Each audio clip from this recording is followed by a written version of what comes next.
সাবধান, শীতের সময় ভুলেও খাবেন না এই তিনটি খাবার, তাহলে বড় সমস্যায় পড়বেন। শুধু তাই নয়, বিজ্ঞানীরাও এই তিনটি খাবার নিয়ে দিয়েছেন ভয়ঙ্কর তথ্য, যা শুনলে সুবহানাল্লাহ আলহামদুলিল্লাহ বলতে বাধ্য হবেন। রাসূলুল্লাহ সাল্লাল্লাহু আলাইহি ওয়াসাল্লাম এই তিনটি খাবার পছন্দ করতেন না এবং তিনি তার উম্মতদেরকেও এই তিনটি খাবার থেকে বিরত থাকতে বলেছেন। হাদিসে আছে, যে ব্যক্তি রাসূলুল্লাহ সাল্লাল্লাহু আলাইহি ওয়াসাল্লামের পথ ভুলে গেল এবং তার সাথে গাদ্দারি করলো, তিনি তাকে উম্মত বলে পরিচয় দিবেন না। এই তিনটি খাবার খেতে কেন নিষেধ করেছেন তা নিয়েই থাকবে আজকের বিস্তারিত। অবশ্যই ভিডিওটি শেয়ার করে দিবেন আপনার প্রাণপ্রিয় ভাই বোনদেরকে সতর্ক করার জন্য। আপনি যদি রাসূলুল্লাহ সাল্লাল্লাহু আলাইহি ওয়াসাল্লামকে ভালোবেসে থাকেন, অবশ্যই আলহামদুলিল্লাহ কমেন্ট করবেন। তো চলুন বেশি কথা না বলে শুরু করি আজকের ভিডিও। জেনে নেই কোন তিনটি খাবার যা আমাদের প্রিয় নবী পছন্দ করতেন না। প্রিয় নবী যে তিনটি খাবার পছন্দ করতেন না তার মধ্যে 1 নম্বর হলো অতিরিক্ত গরম খাবার। যে খাদ্য থেকে ধোঁয়া বের হয় এরূপ খাবার তৎক্ষণাৎ খেতেন না প্রিয় নবী সাল্লাল্লাহু আলাইহি ওয়াসাল্লাম। অতিরিক্ত গরম খাবার ঠান্ডা হওয়া পর্যন্ত তিনি অপেক্ষা করতেন। হযরত আবু হুরায়রা রাদিয়াল্লাহু তাআলা আনহু বলেন, রাসূলুল্লাহ সাল্লাল্লাহু আলাইহি ওয়াসাল্লাম গরম খাবার খেতেন না। তিনি বলতেন, গরম খাদ্য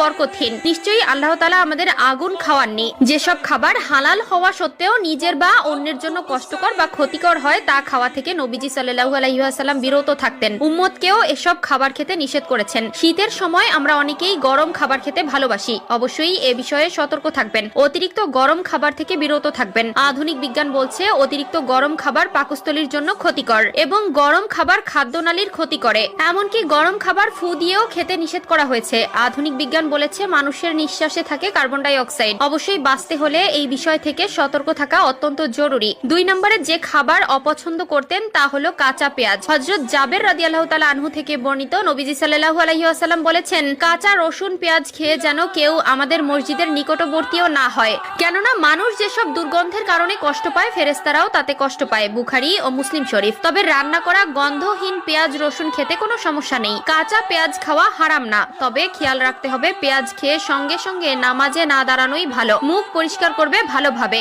যেন কোনো গন্ধ না থাকে, অর্থাৎ মুখে দুর্গন্ধ সৃষ্টিকারী কোনো বস্তু খেয়ে লোক সমাজে বিশেষত মসজিদে যাওয়াকে নবীজি সাল্লাল্লাহু আলাইহি ওয়াসাল্লাম খুবই অপছন্দ করতেন। 3 নম্বরে প্রিয় নবী বাসি খাবার খেতে নিষেধ করেছেন এবং তিনিও এই খাবার অত্যন্ত অপছন্দ করতেন। বাসি খাবারের ফলে শরীরের মধ্যে বিভিন্ন ধরনের ভাইরাসের আক্রমণের সম্ভাবনা থাকে এবং এই খাবার থেকে অতি দুর্গন্ধ আসার জন্য প্রিয় নবী অপছন্দ করতেন। যে খাবার রাতে রান্না করা হয়েছে এবং সকালে বাসি হয়ে গিয়েছে সেই খাবার প্রিয় নবী সাল্লাল্লাহু আলাইহি ওয়াসাল্লাম পছন্দ করতেন না। আমরা এমন একজন নবী পেয়েছি যিনি তার একজন উম্মতকে রেখেও জান্নাতে প্রবেশ করবে না। তিনি এমন একজন নবী যিনি মৃত্যুর আগেও তার উম্মতের জন্য অঝর নয়নে কান্না করেছেন এবং তার উম্মতের দায়িত্ব আল্লাহর হাতে তুলে দিয়েছেন। সুবহানাল্লাহ। রাসূলুল্লাহ সাল্লাল্লাহু আলাইহি ওয়াসাল্লাম হলেন আমাদের সেই